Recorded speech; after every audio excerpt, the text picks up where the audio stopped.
What is happening? Fishers, Dean from Untraceable Fishing here tonight, once again with Jared from Bulamoya Fishing and Tackle. once again, welcome to Tackle Tuesdays. We're getting quite good at this lately. So anyway, hope everyone has had a good week and the fishing has been fantastic. We're going to look at a little bit of a different topic tonight, the bronze whaler. Yeah. They're coming out from on the east coast down towards PE, thick and fast, guys. I think every fisherman out there is jumping in their car. If you're in East London driving to PE or heading in that direction, the bronze whalers are wild at this moment. The reason why we're going to look at this, I've seen a lot of talk on some of the groups I'm in on Facebook, the tackle and stuff, guys are wanting to go target bronzies with. A lot of guys are going to be using the wrong stuff. Yes. We're not saying you need to spend 25,000 Rand on a reel or 10,000 Rand on a rod to go target the fish. Just make sure you've got enough line lay and adequate equipment. The fish is going to put your equipment under a test. Yeah, you need to make sure that you've got enough tackle that you can also get the fish out as quickly as possible without drawing a fart on too long and possibly damaging the fish. So anyway, so if anyone has never gone to go fish for bronzies before or any big shark species before, I suggest please go with someone that's experienced and has done it before. First of all, helping you land the fish, helping you release the fish, and just making sure that your tackle is set up properly to handle fish like that. Otherwise, you're just going to have empty pockets for replacing braid after every session, using incorrect hooks, cheap hooks, breaking of hooks, and breaking of terminal tackle and things like that. So, Jared, I think let's start at the sharp end of the thing, the bottom end for a change. We always start at the rods and reels. Hook choice, hook size. You want to go target a bronzy? What size hook and what type of hook are you looking at? Look, what I would probably look at is the Trident Kongs in a 12er size. You could use that whether or not you're going to be fishing with a big live bait or if you've got some form of a dead bait, whether it be your standard stuff like your big mullet or your yellowtail. Correct. Really strong, versatile hook. Got a really nice barb in it, so when you make contact with that fish, you're not just going to lose him. We were using the Trident Kongs this weekend at our Mazeppa bait trip. Yeah. And welcome back, by the way. Thank you. When you hook the fish with this thing, they stayed on. You hooked the fish. And you held them. So my hook choice, I'd suggest exactly the same. My hook choice, obviously BKK. Everyone knows the fish is BKK. All depending on what brand you want. 12 to 14 or inline circle. Yeah. Some days, maybe even the monster circles. If I know there's some bigger fish around.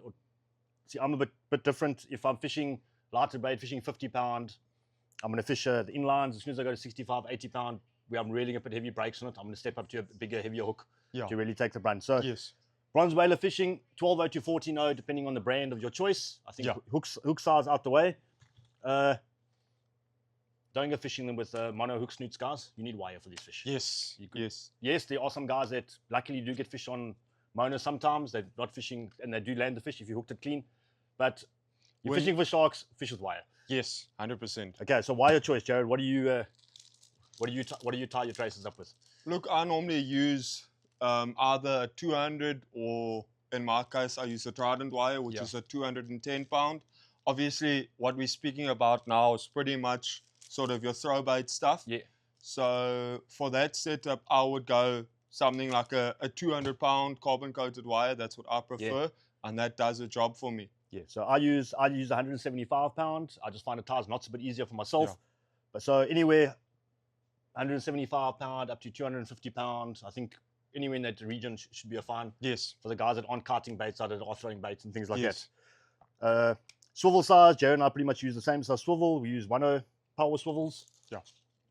Make sure your swivel, make sure you get a good quality swivel, guys. Swivels, even the good quality ones aren't that expensive. You don't want to lose a fish or a broken swivel. Some of these Chinese imports, you're going to end up losing fish. As I said, this fish is going to put your tackle under a lot of pressure. Okay, so we've got the hook out the way. We've got the wire, and what you're going to be tying is the wire, full metal jackets. Yes. No bar traces. 1.5 to 1.8 meters, whatever you're comfortable throwing with. The longer the full metal jacket, the better. The less chance you've got of a fish wrapping you up if it jumps and popping your leader. Yeah. Braid wise, I suggest anything from, if you can afford a good quality braid, 50 pounds fine, as long as it's top shelf stuff. Yes. 50 pound, 65 pounds, probably optimal. Some guys got 80 and 100 pounds. Some of the guys that are really, if they're fishing competitive and they want to stop those sharks quickly and get them in as quickly as they can, 80 pound, 100 pound, and just put the brakes on the shark and stop it dead in its tracks. Yeah, I would say also you got to try and spec it down to sort of the area that you're the fishing, conditions you're fishing. and in some cases the build. If you quite a biggish chap, you're quite muscular, Yep. you know you're going to throw the 80 pound, put that on Yeah. because you're going to put maximum pressure. But if you a smaller build chap, Built like us, built like us, we're going to that fish might 50, yeah. that might not get the distance fishing the 80, then you can fish that 50 pound. You've got the line capacity, but you're still using a really strong braid, Right. and you're going to get your distance. And you're fishing a comfortable drag, you can still manage. You're not getting dragged into the sea. You can still Yes. wedge yourself down, lower your center of gravity, and hold on for Yeah. dear life, because I promise you're going to have to hold on for dear life, guys. Yeah. Okay, so braid capacity, I suggest 600 meters, guys, minimum. 600 meters upwards, 500 is fine. As I said, it all depends on the area you're fishing. If you're fishing off the brick straight into deep water, but you're only casting 30 meters, 40 meters, you might get away with 400 meters, 500 meters. Yeah. The problem comes in if you're doing long wades out into the surf. If you're doing a 75, 80 meter, 90 meter wade to get over the back lip, then you're popping your bait 50, 40, 50, 60 meters, depending how big it is and how far you can throw. So that you got your 80 meters, you're wading back that 80, 90 meters, maybe 100 meters. Yeah. And you're still going up onto the surf to get a bit of height. Yeah, because you're not going to spark your rods or hold your rods right there by the water's edge. You're going to come back. You've initially lost 80 meters plus 50 meters plus you've lost 120, 120, 130, 140, 150 meters, depending on the place you're fishing in. Yes. That means your 400 meters you had, you only got 250 meters left. You hook a big fish in, you got problems. Yeah, unless definitely. Unless you spec up to 80 or 100 pound where you can try put pressure on that fish. So as I say, best value braid that your money can afford. What I do suggest to guys, if not everyone can afford the top-notch, top-end stuff, then rather put a more affordable backing on. Yeah. Where it's not going to take too much of the brunt, but then just make sure your back, if you're fishing, for instance, 50 pound JDB, don't put 50 pound of inferior backing on. When that fish runs and goes in your backing, that line's going to snap. I've had it happen to me before. Yeah. But cheaper backing on, lost the fish of 500 meters out, and there goes all my braid and the lost fish. I'm not worried about the braid, I'm more worried about the fish. The fish. Yes. So if you are going to be putting it cheaper, then put a 60 or 70 pound or 80 pound backing on, so you know your backing, a bit of inferior braid, is stronger than your front braid. Yeah, because the guys do tend to sometimes lock up on the packing because they get worried that the fish is now taking a lot of line. And your back, yeah. And then, unfortunately, accidents happen. It's going to pop. Okay, so reel size, I think 25,000 is optimal. Yes. You can get away with 18,000 if you're fishing 50 pound braid, 40, 50 pound braid, 18,000 is fine. In spec, it's the same size reels with a little bit of a smaller diameter spool, but I suggest 20 or 25,000 is what you need, guys. Yes, fishing a 14,000, you're going to get some fish. I've heard of Bronzies land on 10,000 before. Yeah. You're going to get those fish, but more often than not, you're probably going to get spooled. And most of the time, for the tackle that you're going to be using, your intention is not to go there and target the younger species. Yeah, everyone wants that 200 kilo plus bronzy. That's what you're going to look for. Yeah. You could be in an area where the smaller fish are coming out, but you never know. Once you got that bait in the water, you could catch a fish of 100, 200 kilos. Yeah. So you got to make sure that the reel's there to be able to do the job it needs to do, no matter what size shark you hook. On that fact, like everyone's like, they want to go target small sharks. I read quite a good thing today that Oak said on one of the groups I belong to. A shark fisherman said to him, you can't target small sharks. You target sharks. Yeah. You can't decide what size shark's going to come bite your bait. Yeah. Like I've had big sharks caught on baits half the size of my fist. My two biggest sharks ever have been caught on baits that big, believe it or not. So if you put a small bait out, don't think only a small shark's going to eat it. Some big fish can eat it, guys. Yes. So make sure you are geared and ready. Also, no, we don't want the ocean full of 200 kilo plus sharks swimming around, 600 meters of braid dangling out of them, causing a bit of chaos, killing birds and all sorts of other marine life. Rod selection, obviously we've put the Assassin Horizons in front of us because I like Assassin Horizons. But any rod choice, I think from a 6 ounce upwards, so 6 to 8 or 7 to 9 is optimum.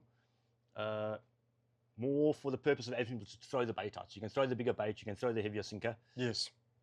And obviously when the sinkers come in, we're throwing 6s and 7s or 8s, depending on your bait size and how well you can cast and how you can handle your rod.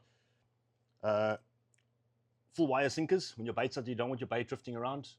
Most of the times you're fishing for bronzies off the back of the lip, there's going to be a bit of a rip or a current going like that. They actually like a bit of a current. So 6, 7s or 8s, depending on your bait size. And full wire sinker, so your bait is set in the place like that. So we've got rods, reels, we've got all the terminal tackle out the way, Jared. Bait. What bait do I use? I want to go catch a bronzy. Where do I start? Look, I'd say it depends on your preference. Are we going to be using live bait or dead Or bait? any bait. I want to catch a bronzy. Number one bait, live bait. I'd probably say your live A live bait. mullet is your hands It's- down the best way to go catch a bronzy, guys. Yeah, it is king.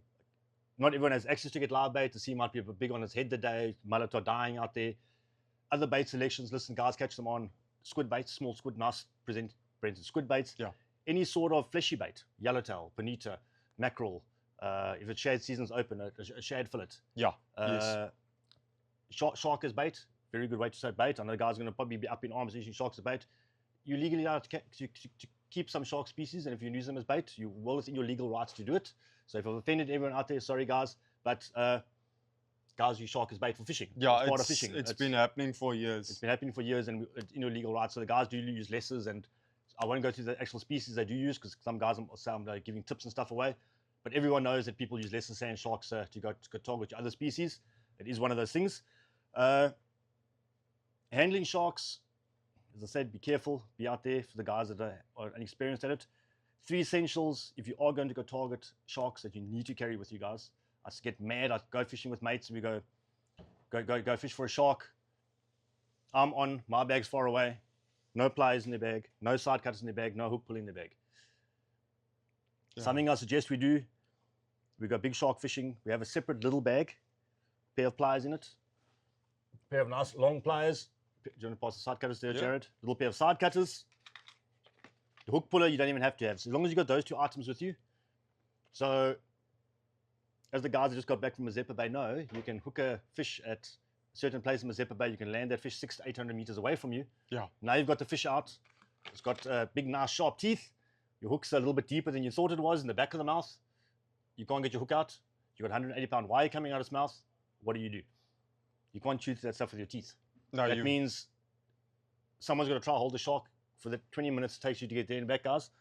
So as soon as someone goes tight, the person that goes tight or the guy that's assisting, you put the bag on your back, got your phone to take a photo. Everyone wants a nice photo of the shark. Yes. Got your pliers, and you got your long nose pliers. When that fish is released, you can get that fish on hook, take a quick photo and get that fish back in the water as quickly as possible. Because that is so I suggest everyone, a little backpack with those two essential in it, go a long way. Otherwise, a hook puller is another nice tool to carry around with you. Gets a bit awkward sometimes, but it is, especially for those deeper hooks. If you've got something hooked a little bit further down the throat, hook puller does go a long way. But if you don't, side cutters, cut your wire and let the shark go. Yeah. So I hope everyone out there, listen, if you haven't targeted Bronzies, go check out the guys in PE, check out, maybe give Devon a call. I don't know what it is called, Devon fishing. Anyway, just Google Devon. Brilliant guy down there. If you inexperienced, you don't have the tackle and you want to go target the Bronzies, I know they are running trips and stuff at the moment. Go check him out, guys. Fantastic anglers, but there's a lot of other guys down there that can assist you and put you on to some good fish. Anyway, guys, so tight lines, screaming reels, and even tighter knots. So from Dean from Untraceable Fishing. And Jared from Bullimore Fishing Tackle. And our dodgy sunburns from the weekend. Cheers. Cheers.